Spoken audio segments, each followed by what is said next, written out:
Hello friends, कैसे हैं आप सब। आई होप आप सब बढ़िया ही होंगे। मेरे चैनल में दोस्तों आपका फिर से बहुत बहुत स्वागत है। आज मैं आपके लिए फिर कुछ यूज़फुल टिप्स एंड ट्रिक्स लेकर आ गई हूं, जो कि आपके समय की तो बचत करती हैं, साथ में आपका ढेर सारा पैसा भी बचाती हैं और आपके काम को भी आसान बनाती हैं। चलिए दोस्तों, देर न करते हुए वीडियो शुरू करते हैं अपनी पहली टिप से। दोस्तों, कई बार मार्केट से हम अंगूर लेकर आते हैं तो कुछ अंगूर जो है खट्टे निकल आते हैं, तो हमें समझ में नहीं आता कि उन अंगूर का क्या करें, क्योंकि खाने में ये बहुत ज़्यादा खट्टे लगते हैं और इनको हमारा फेंकने को भी दिल नहीं करता, क्योंकि हमारे इसमें पैसे लगे हुए हैं। तो उसके लिए बहुत ही आसान ट्रिक लेकर आई हूँ कि आपने क्या करना है। आप जब भी इस तरीके से चटनी बनाएं तो आप इसके अंदर खटाई की जगह आप ये वाले अंगूर जो है इसके अंदर ऐड कर सकती हैं।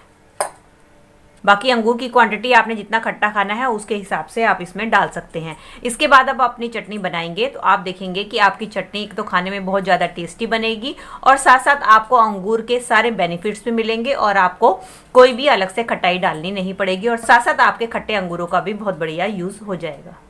चलिए फ्रेंड, देख लेते हैं अगली टिप को। मेरी अगली टिप होने वाली है स्केच पेन को लेके। दोस्तों, जब भी बच्चे अपने स्कूल में कोई ड्राइंग का काम करते हैं तो उनको स्केच पेन की जरूरत पड़ती है, तो वो क्या करते हैं कि सारे के सारे स्केच पेन निकालकर काम करना शुरू कर देते हैं, जिसके कारण क्या होता है कि उनकी जो कई बार कैप होती है वो इधर उधर मिसप्लेस हो जाती है, जिसके कारण हमारा स्केच पेन बिना कैप के बहुत जल्दी सूख जाता है, जिसके कारण हमारे काफ़ी सारे पैसों की भी बर्बादी होती है। तो उसके लिए बहुत बढ़िया ट्रिक लेकर आई हूँ कि आप क्या करें। उसके लिए ले इस तरीके की आप चौड़ी वाली टेप, और चौड़ी वाली टेप लेने के बाद आपने क्या करना है, इसको इस तरीके से खोल लेना है। खोलने के बाद जितने भी आपके पेन हैं उसको आप धीरे धीरे इसके ऊपर इस तरीके से रखते जाएं।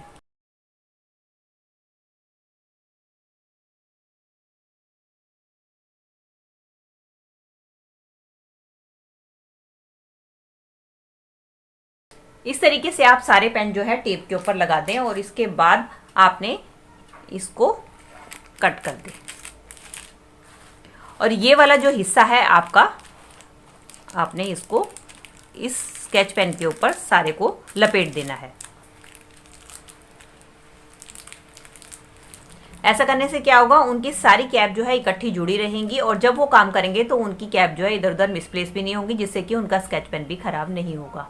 चलिए फ्रेंड, बढ़ते हैं अगली टिप की तरफ। मेरी अगली टिप होने वाली है हेल्थ से रिलेटेड। दोस्तों, कई बार क्या होता है, गलत खाने की वजह से हमारा पेट खराब हो जाता है और हमें लूज मोशन लग जाते हैं। तो उसके लिए हम क्या करते हैं, डॉक्टर के पास जाते हैं और महंगी महंगी दवाइयाँ खाते हैं, जिसमें हमारा पैसा तो खर्च होता है और साथ साथ ज़्यादा एलोपैथिक दवाइयाँ खाने हमारे लिए हानिकारक भी होती हैं। तो उसके लिए बहुत ही बढ़िया घरेलू नुस्खा लेकर आई हूँ कि आपने क्या करना है। उसके लिए लेनी है आपने 1 चम्मच चाय पत्ती, और चाय पत्ती लेने के बाद आपने लेना है 1 गिलास पानी।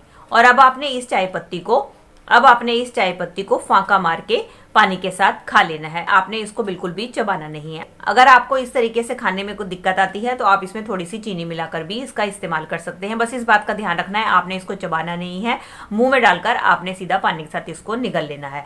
ऐसा 1-2 बार करने से क्या होगा कि आपका लूज मोशन बिल्कुल ठीक हो जाएगा, जिसके कारण आपको कोई भी महंगी दवाई नहीं खानी पड़ेगी और आपको आपकी प्रॉब्लम से भी छुटकारा मिल जाएगा। चलिए फ्रेंड, देख लेते हैं अगली टिप को। मेरी अगली टिप होने वाली है पॉलिथीन को लेके। दोस्तों, पॉलिथीन को ऑर्गेनाइज करना हमारे लिए बहुत ही डिफिकल्ट होता है, क्योंकि ये पॉलिथीन इधर बिखरे रहते हैं जो कि काफ़ी क्लटर क्रिएट करते हैं और पॉलिथीन ऐसे हैं कि हमें इनकी कभी ना कभी जरूरत पड़ ही जाती है। तो उसके लिए बहुत ही बढ़िया जुगाड़ मैं लेकर आई हूँ। आपने क्या करना है, आपने पहले सारे पॉलिथीन को लेना है और इस तरीके से खोल के आपने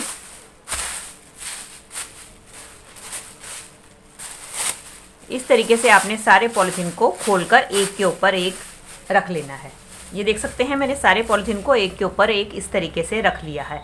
अब हम इसको इस तरीके से फोल्ड कर देंगे। फोल्ड करने के बाद अब हमें लेना है इस तरीके का एक बॉक्स, जो कि अक्सर हमारे घर पे आता ही है, जिसको कि हम कबाड़ में उठाकर फेंक देते हैं। अब हम क्या करेंगे, अब हम एक नाइफ की मदद से इसके इधर वाले हिस्से के ऊपर कट लगा देंगे।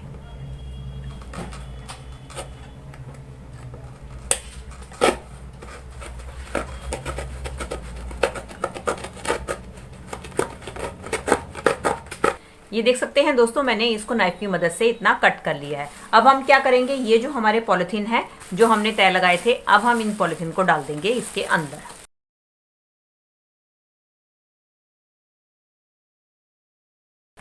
इसकी ऊपर वाली साइड है, इसको हम बंद कर देंगे। अब इसकी ये जो ऊपर वाली साइड है ये खुले ना, इसके लिए हम सेलो टेप की मदद से इसको अच्छी तरीके से बंद कर देंगे। दोनों तरफ से सेलो टेप की मदद से अब हम इसको बंद कर देंगे। ये हमारा एक पॉलिथीन ऑर्गेनाइजर बनकर तैयार हो गया। इसको आप अपने किचन में कहीं भी रख सकते हैं। मैंने इसको ऐसे ही रखा है, आप चाहे तो इसको डेकोरेट भी कर सकते हैं। और जब हमें जरूरत होगी पॉलिथीन की तो हम बड़े आसानी से इसमें से निकालेंगे तो हमारा एक पॉलिथीन इस तरीके से बाहर आ जाएगा। और जब भी हमें जरूरत होगी हम इस तरीके से इसमें से एक एक करके अपने पॉलिथीन को निकालते रहेंगे। चलिए फ्रेंड, बढ़ते हैं अगली टिप की तरफ। मेरी अगली टिप होने वाली है सिलाई को लेके। दोस्तों, अक्सर हम सिलाई का काम करते हैं सिलाई मशीन से, लेकिन कई बार क्या होता है सिलाई मशीन हमारी खराब हो जाती है तो हमें इमरजेंसी में सुई धागे से काम चलाना पड़ता है। लेकिन कई बार दिक्कत जब आती है जब हमें इस तरीके के मोटे वाले कपड़े के ऊपर सुई चलानी होती है। लेकिन कई बार क्या होता है रेगुलर इस्तेमाल के बाद हमारे आगे वाली सुई की नोक जो है घिस जाती है, और कई बार तो कुछ सुई के ऊपर जंग भी लग जाता है, जिसके कारण हम इन कपड़ों के ऊपर सुई से काम नहीं कर पाते हैं। तो उसके लिए बहुत बढ़िया ट्रिक है कि आपने क्या करना है, आपने लेना है घर पे रखा हुआ इस तरीके से नेल कटर। तो नेल कटर के अंदर इस तरीके से जो फाइलर वाला पार्ट होता है वो आपने निकाल लेना है, और उसके बाद आपने क्या करना है, अपनी सुई लेकर इस पार्ट के ऊपर इस तरीके से आपने रब करना है। ऐसा करने से क्या होगा कि आपका जितना भी जंग लगा हुआ है सुई में वो सारा का सारा इससे उतर जाएगा, और साथ साथ जो आपकी आगे से नोक खराब हुई है वो भी ठीक हो जाएगी। अगर आपके पास इस तरीके का नेल कटर नहीं है तो आप अपने घर पे रखी हुई छलनी का भी इस्तेमाल कर सकते हैं। तो आपने क्या करना है, सेम उसी तरीके से छलनी के ऊपर आपने सुई को रब करना है। ऐसा करने से क्या होगा कि आपकी सुई बिल्कुल ठीक हो जाएगी, और आप जब इस तरीके के मोटे कपड़े के ऊपर सुई का इस्तेमाल करेंगे तो बड़ी ही आसानी से आपकी सुई वर्क करने लगेगी। अब आप देख ही पा रहे हैं कि मेरी सुई कितनी आसानी से इसके अंदर जा रही है। तो दोस्तों, ये थी मेरी आज की वीडियो। आई होप आपके लिए हेल्पफुल रही होगी। अगर इनमें से कोई भी टिप आपके लिए यूजफुल रही है तो प्लीज इसे एक लाइक दीजिएगा और मुझे कमेंट करके बताइएगा इनमें से आपको कौन सी टिप सबसे ज्यादा बढ़िया लगी। चलिए मिलती हूँ अगली वीडियो के साथ। Till then take care and bye bye.